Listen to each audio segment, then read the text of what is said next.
अब हम स्टार्ट करेंगे घनत्व। हम लोगों ने जनसंख्या वितरण पढ़ लिया, ठीक है, जनसंख्या वितरण को प्रभावित करने वाले कारक पढ़ लिए। अब हम अगला टॉपिक पढ़ रहे हैं घनत्व। इसके बारे में घनत्व यानी डेंसिटी। घनत्व हम किसे कहते हैं?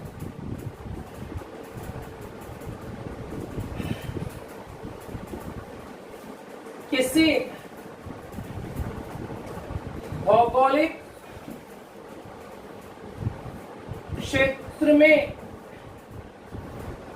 1 वर्ग किलोमीटर के अंतर्गत निवास करने वाले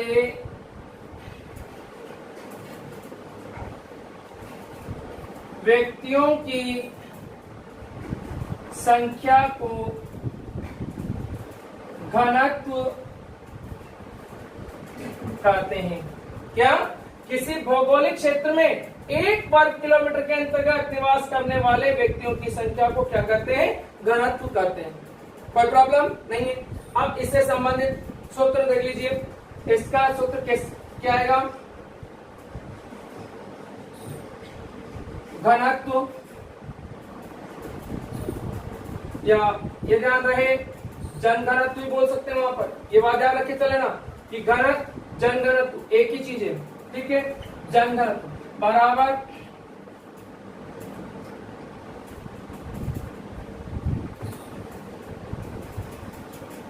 क्षेत्र की जनसंख्या बटा क्षेत्रफल, ये जनघनत्व का सूत्र है। कोई प्रॉब्लम? अब पढ़ेंगे हम घनत्व के प्रकार यानी डेंसिटी के प्रकार।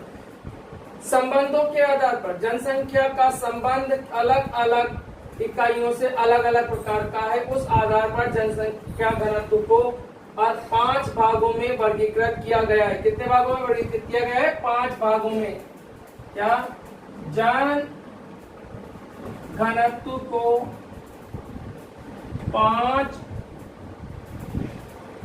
भागों में वर्गीकृत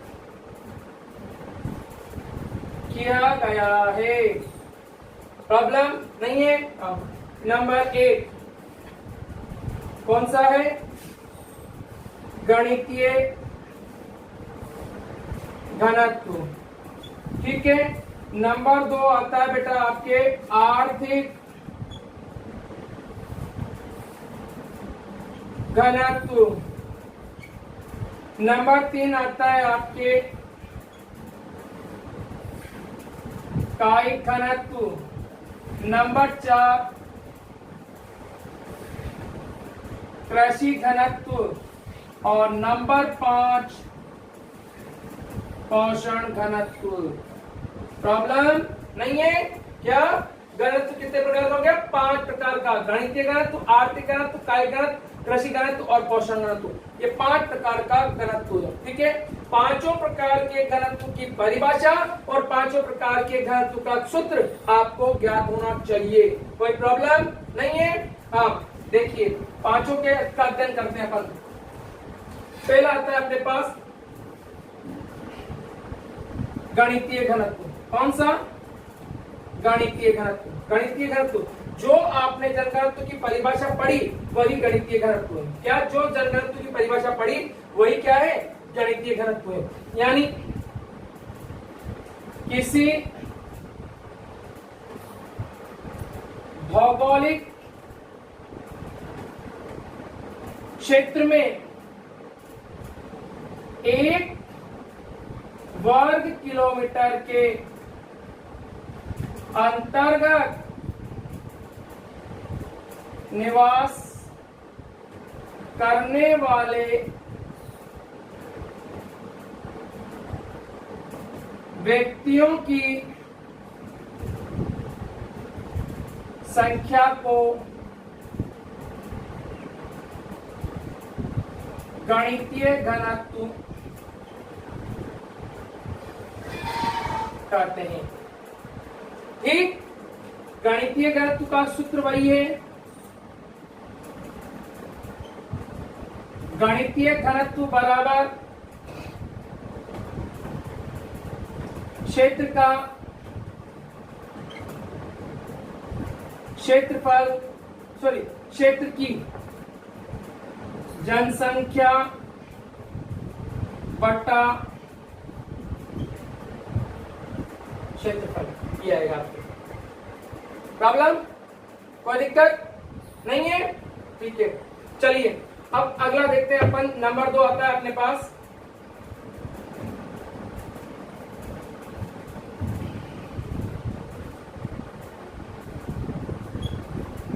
सेकंड आएगा अपने पास आर्थिक घनत्व। क्या आएगा? आर्थिक घनत्व। आर्थिक घनत्व हम किसे कहेंगे?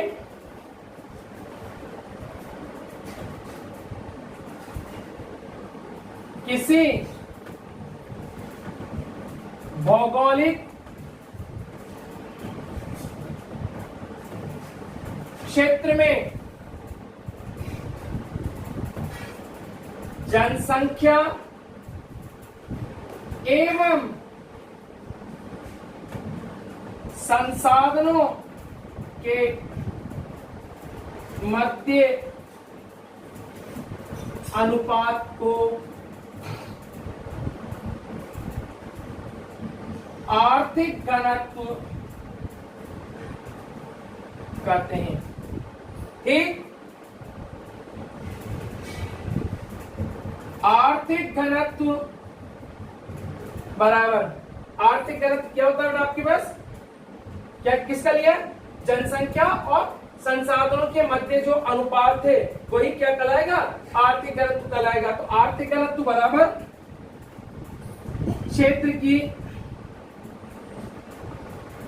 जनसंख्या बटा क्षेत्र के संसाधन, ये आर्थिक घनत्व हो गया। कोई दिक्कत नहीं है? नहीं है ना? इसके बाद अपना आता है नंबर 3 कायिक घनत्व।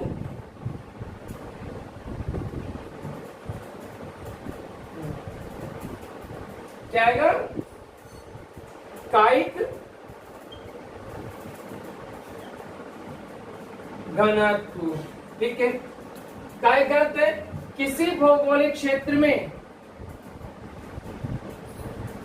जनसंख्या एवं कृषि योग्य क्षेत्रफल के मध्य अनुपात को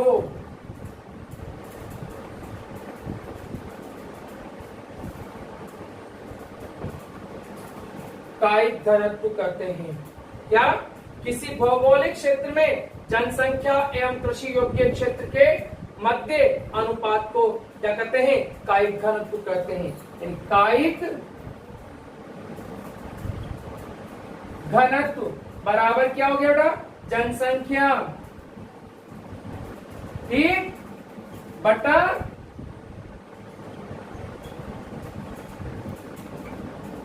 कृषि योग्य क्षेत्रफल। प्रॉब्लम नहीं है? कोई दिक्कत नहीं है? ये आपका कायिक घनत्व हो गया आपके पास। कोई दिक्कत? ठीक, इसके बाद अपन आते हैं नंबर 4 कृषि घनत्व में। ठीक है, हाँ, यहां एक बात ध्यान रखना, कृषि घनत्व के अंतर्गत कुल जनसंख्या कामिनियत, कायिक घनत्व में और कृषि घनत्व में एक ही अंतर है। क्या अंतर है? कि कायिक घनत्व के अंतर्गत हम कुल जनसंख्या का प्रयोग करते हैं, जबकि कृषि घनत्व के अंतर्गत केवल हम कृषि जनसंख्या का उपयोग करते हैं। किसका उपयोग करते हैं? कृषि जनसंख्या का उपयोग करते हैं। ठीक है, कृषि किसी भौगोलिक क्षेत्र में कृषि जनसंख्या एवं कृषि योग्य क्षेत्र के मध्य अनुपात को कृषि घनत्व कहते हैं। प्रॉब्लम? कोई दिक्कत? देखिए दिक्कत नहीं है ना? क्या किसी भौगोलिक क्षेत्र में कृषि जनसंख्या एवं कृषि योग्य क्षेत्र के मध्य जो अनुपात है वो क्या कहलाता है? कृषि घनत्व कहलाता है। कृषि घनत्व बराबर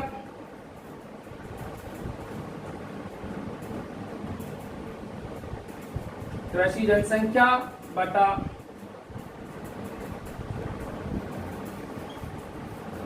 कृषि क्षेत्रफल।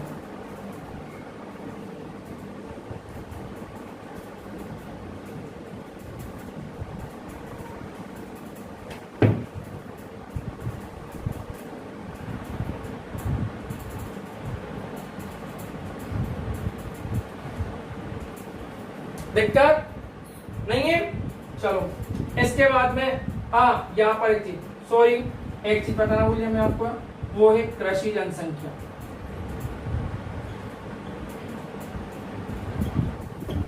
ठीक है, जनसंख्या तो आपने परिभाषा पढ़ ली, ठीक है, ये जनसंख्या हम किससे करते हैं ये तो आप जानते हो, लेकिन हम कृषि जनसंख्या किससे करते हैं? ठीक है, किसी भी भौगोलिक क्षेत्र में क्या किसी भौगोलिक क्षेत्र में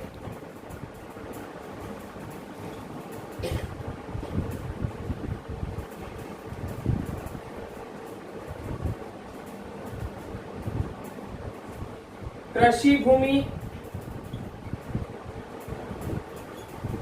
मालिक व उसका परिवार, ठीक है, तथा कृषि मजदूर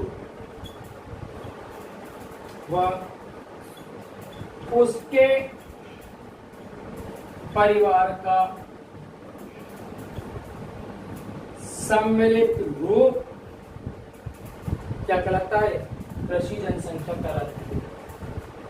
ठीक, अर्थात कृषि जनसंख्या के अंतर्गत कौन कौन सा मिलते हैं? कृषि भूमि का मालिक यानी जिसकी कृषि भूमि है वो उसका पूरा परिवार, ठीक, तथा कृषि मजदूर यानी जो कृषि कार्य तो कर रहा है लेकिन जिसके पास कृषि भूमि, जिसका कृषि भूमि पर कोई आधिपत्य नहीं है, केवल वो वहां पर कार्य करने के लिए जाता है, वो कृषि मजदूर कहलाता है। वो एवं उसका परिवारों का जो सम्मिलित स्वरूप है वो सारा सम्मिलित स्वरूप क्या कहलाएगा? उस भौगोलिक क्षेत्र की कृषि जनसंख्या कहलाएगी। कोई दिक्कत नहीं है। इसके बाद में आता है आपका चौथा, सॉरी पांचवा आएगा अपने पास पोषण घनत्व। क्या पढ़ेंगे? पोषण घनत्व। पोषण घनत्व के अंतर्गत पोषण शब्द से ही स्पष्ट है कि जो पोषण करता हो यानी खाद्य से संबंधित, किससे संबंधित? खाद्य से संबंधित। तो इसकी परिभाषा क्या बनेगी बेटा? किसी भौगोलिक क्षेत्र में जनसंख्या एवं खाद्यान्न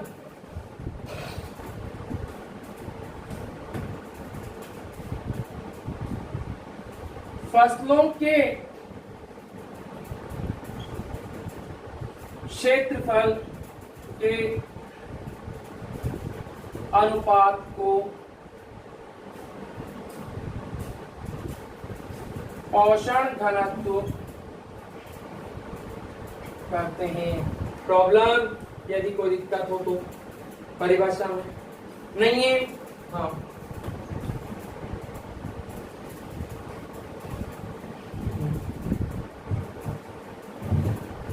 यहाँ जाइए, पोषण घनत्व का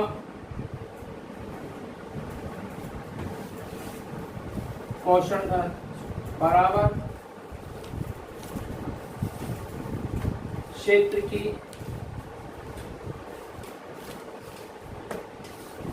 जनसंख्या बटा खाद्यान्न फसलों का क्षेत्रफल। क्या? पोषण घनत्व बराबर क्षेत्र की जनसंख्या बटा खाद्यान्न फसलों का क्षेत्रफल। ठीक है, ये आपका घनत्व का प्रकार पूरा हुआ। इसके बाद अब सुनना, अभी मैं आपको घनत्व से संबंधित जो क्वेश्चन है वो किस तरह से आता है वो मैं बताने जा रहा हूँ। ये बात ध्यान रखना, क्वेश्चन इंपॉर्टेंट है। किस तरह से आपका घनत्व से संबंधित क्वेश्चन पूछा जाता है वो आप यहाँ देख लीजिएगा। ठीक है, अब घनत्व से संबंधित जो क्वेश्चन है हमारा किस तरह से पूछा जाता है देख लीजिएगा। ठीक है, हाँ, आपसे कहा घनत्व किसे कहते हैं? किसी क्षेत्र A का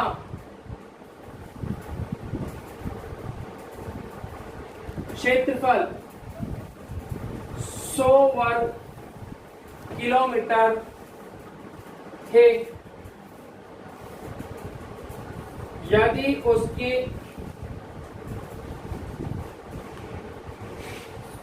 जनसंख्या 5000 है तो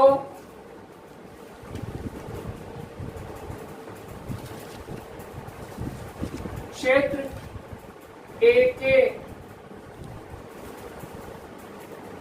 जन घनत्व की गणना कीजिए। क्या? क्षेत्र A के जन घनत्व की गणना कीजिए। अब यहाँ पर देख लीजिए, आपको दो क्वेश्चन उसने सम्मिलित किए हैं। पहला तो आपसे पूछा है जन घनत्व किसे कहते हैं, यानी घनत्व की परिभाषा देनी है। दूसरा, किसी क्षेत्र A का क्षेत्रफल 100 वर्ग किलोमीटर है यदि उसकी जनसंख्या 5000 व्यक्ति है तो क्षेत्र A का जन घनत्व की गणना कीजिए। ये आपको दिया गया है। ठीक है, देखिए हल। हाँ, यहाँ देख लीजिएगा, पहले आपने दिया है उसने घनत्व, तो घनत्व टॉपिक डाल करके आप उसकी परिभाषा लिखेंगे। क्या? किसी भौगोलिक क्षेत्र में 1 वर्ग किलोमीटर के अंतर्गत निवास करने वाले व्यक्तियों की संख्या को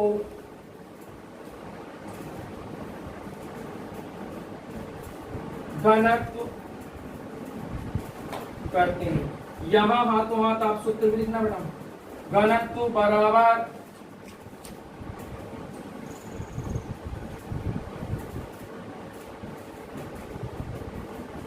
क्षेत्र की जनसंख्या बटा क्षेत्रफल।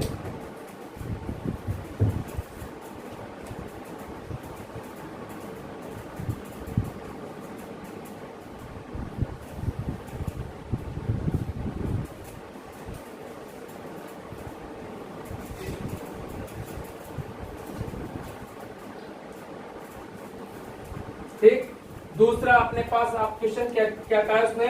जनघनत्व की गणना करना। क्या करना? जनघनत्व की गणना। यहाँ टॉपिक डालना बेटा, ए क्षेत्र के जनघनत्व की गणना। ठीक है, प्रॉब्लम नहीं है। आपको क्या क्या दे रखा है? क्षेत्रफल। क्षेत्रफल कितना दिया है उसने? 100 वर्ग किलोमीटर। ठीक है, जनसंख्या कितनी दी है आपको? जनसंख्या 5000 व्यक्ति। कितनी दी है? 5000 व्यक्ति आपको जनसंख्या दी है। ठीक, घनत्व निकालना है आपको, क्वेश्चन मार्क कर दो यहाँ पे। ठीक है, घनत्व बराबर, वही दोबारा यहाँ से सूत्र लिखना, क्षेत्र की जनसंख्या बटा क्षेत्रफल।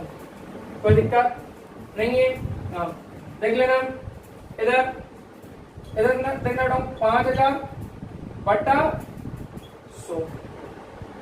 ठीक, आ रहा है समझ में? कोई दिक्कत नहीं है? 1 2 1 2 कितना बचा? 50। तो 50 व्यक्ति प्रति वर्ग किलोमीटर, ये आपका एक क्षेत्र का घनत्व हो गया। अब आप यहाँ ये आ गया आंसर लिखना है आपको।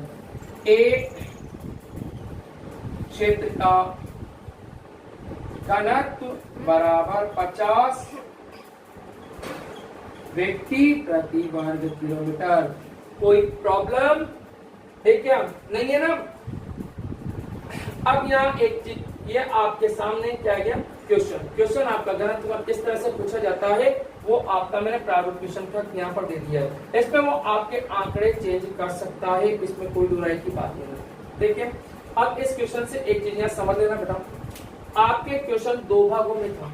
कितने भागों में था? 2 भागों में। पहले भाग में उसने घनत्व की परिभाषा पूछी और दूसरे भाग के अंतर्गत उसने आपसे घनत्व की गणना कराई।